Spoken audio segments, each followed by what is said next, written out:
Well, at the beginning of ministry, it was a joint effort. We came into ministry together. I had a young family, so Teresa was focused on the kids, and I was released to do ministry. And from the very beginning, the ministry, the DNA was movement, even in the church. So it was a church as a movement catalyst. When we took on the role at Sugar Creek Baptist Church about 2005, actually it began in 2011 when we got involved with the North cluster of the IMB and the movement that was taking place in North India. Basically, we said we were going to adopt Delhi and join them in what they were doing and start entering into that. So at the church, I'll let her tell the rest of the story. At the church, I was trying to mobilize people to enter into this movement. And so we're having these meetings and casting vision of what we're going to do. And I'm expecting my wife would sign up because she always wanted to go to India and she didn't sign up. So I'll let her tell the rest of it. It's true. I didn't sign up.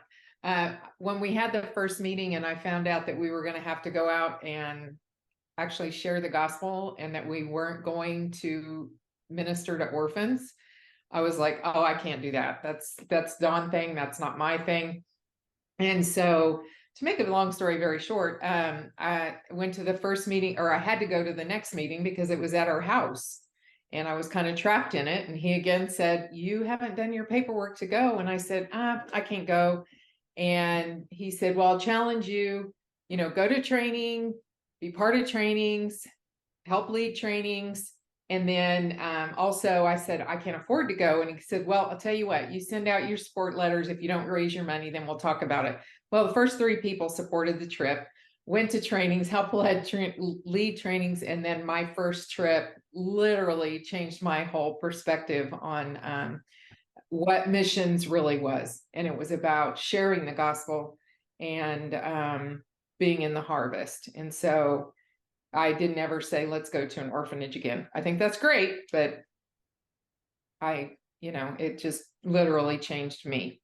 The first person that agreed to receive Jesus right there when I asked them, I told my story and then told Jesus' story, and they wanted to change their destiny. And I just couldn't believe that would happen for me. And so I was intimidated, I think, more here in America when we would have to go out and share. And it was to hear what they were living through, and that especially because we were in a Hindu culture. And so how many gods they had in their, they would literally tell me, my gods don't answer my prayers.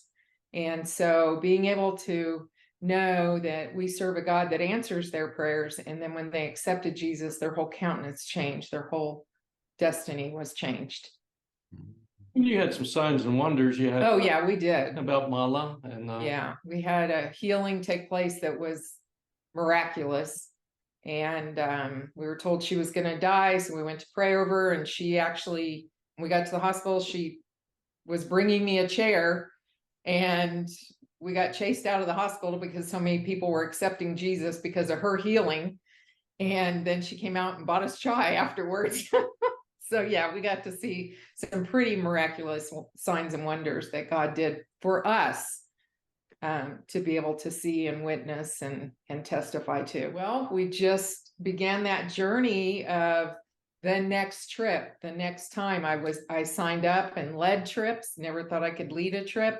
Helped lead trainings, and which then expanded to different places as well, not just India. I then came home and I was committed to our community, going to some of the communities here that had refugees from Nepal and Bhutan and India. We began, Bible studies. We began outreach. We began just doing life. We would go every Friday night and spend Friday night in the apartment complexes. Even on our anniversary one year, Don said, where are we going for our anniversary? And I said, it's Friday night. We have to go to the apartments. We said we'd be there. So well, it's his fault. He started it all by forcing you to go on the trip. That's right. It is his fault. We ended up getting our visas revoked from India. I got my visa revoked maybe 2016. She got her visa revoked in 2017. 18. But out of that, something birthed that was pretty special, and that was this Hilltop of Hope red light ministry in the red light of Mumbai, India. That was a multiplication ministry. It just emerged out of that context. That was on her heart. We had been in the red light district on a trip that I was leading to Mumbai, and then our next time in is when it got revoked. But on that trip where we founded Hilltop of Hope, we got to go into the red light district, pray over the people there, share the gospel. But while we were there, we found a guy that had been ministering to the women in the red light district, trying to help them learn a trade, a skill to get them out of there so that they could sustain themselves. And they asked us, me and my partner that was there, Kathleen, how can you up their game? What can you do to help us up their game? And so that's when, we came back, we started praying about what we could do to help them develop some patterns to take back and all. But what we loved was, first off, our national leadership that was there on the ground that was about the gospel. It wasn't just about a compassion ministry or a social ministry or social justice. That's great, but they lead with the gospel. That's first and foremost. And that's even, on our website for Hilltop of Hope, that's one of the things we talk about is we lead with the gospel. And multiplication, discipleship is first and foremost part of that ministry, or what leads it really. And then the teaching them skills, life skills, is secondary. So we have many, many women that have accepted Jesus, come out of the red light district, out of that trade, but they are the ones now that are leading, the charge and going back in and rescuing other women. Some of them we do get out of we rescue out of there literally because they need to be out of there, but many of the ones that are changing lives right now were red light background believers, is what we call them, RBBs. And they're now leading the task of going back in and rescuing other women with the gospel. So her and her partner, when they went back with these simple patterns of these bags that could sell in the US, that's when they got their visas revoked and got removed from the country. But the thing just flourished from there without us. Yeah, they've rescued over 400 women completely out of that context, and also returned many of the daughters of Nepal. Every year 15,000 girls a year are trafficked out of mountain villages of Nepal into the brothels of India, and many of them into Mumbai. And we've been able to see the daughters of Nepal return. So that's been great. We continue just to lead that effort, and she's in charge of all the sales here on the U.S. side and all this, the story events and getting that story out. So if someone went searching for Hilltop of Hope, they would find where they could purchase the products and donate or purchase products. Yeah. Hilltopofhope.com. Since we haven't been able to get back in, I personally have not met the women that are leading the charge on the ground because we haven't been able to get back in. We've only seen videos or gotten pictures. We get lots of pictures and stories. But one example I will tell you is when Don was talking about returning the daughters of Nepal.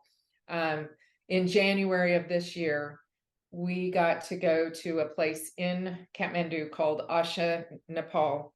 And we have partnered with them on when we do get young children and women from Mumbai that need to go back or that can go back, that we can get them back into Nepal.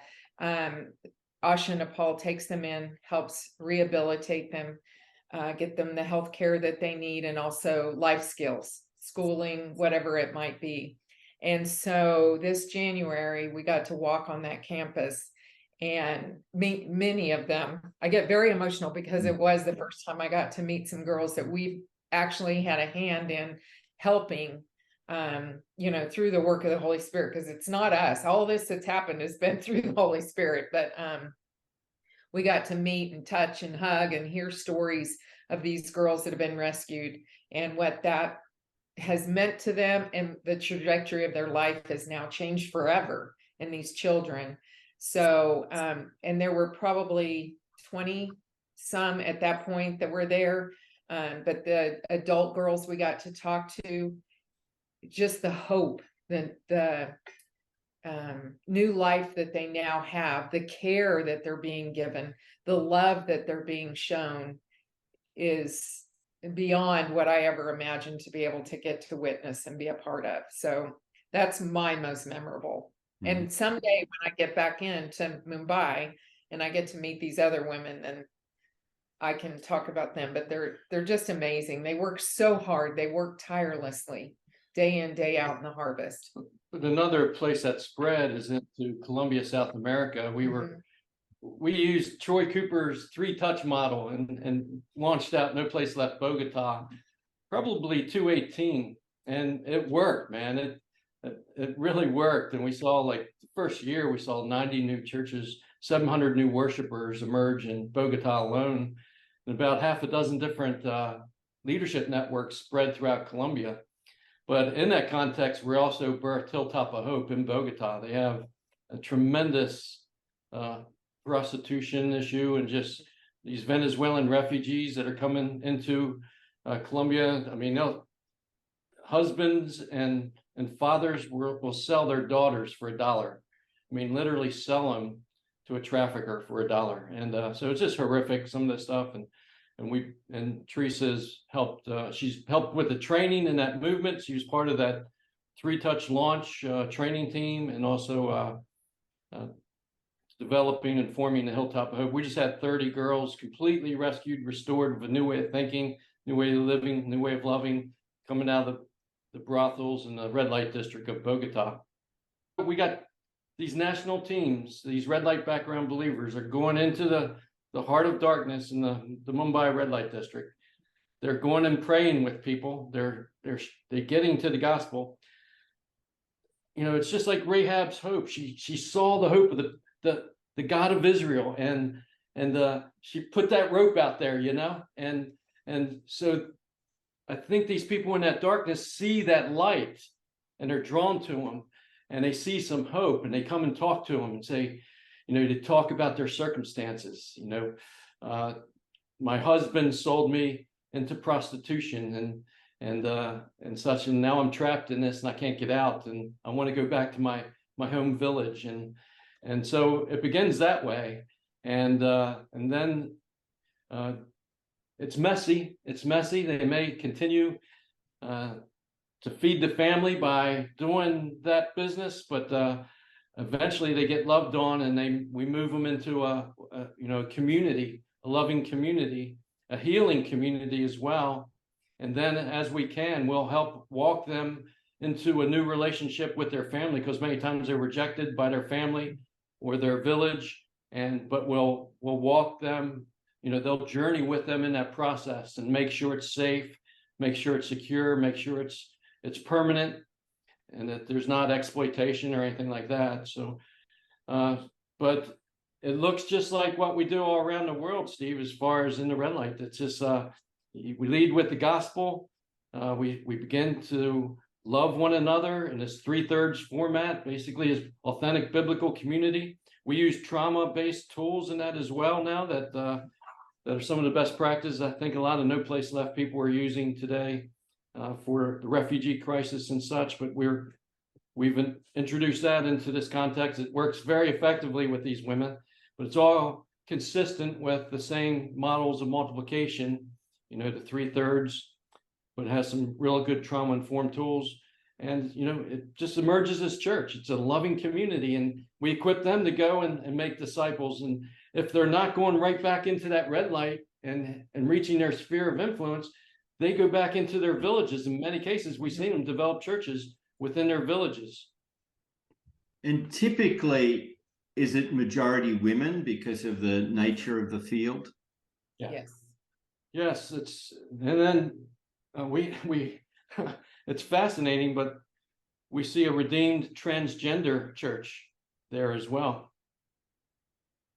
Tell us a bit more about that. Well, it's the same model. The gospel gave them a new identity, a true identity, and they just They meet regularly now. They meet regularly. They love one Mm. another, and they're out of that business. They're out of that lifestyle. Because And, previously they too were involved in prostitution. they were transvestite prostitutes.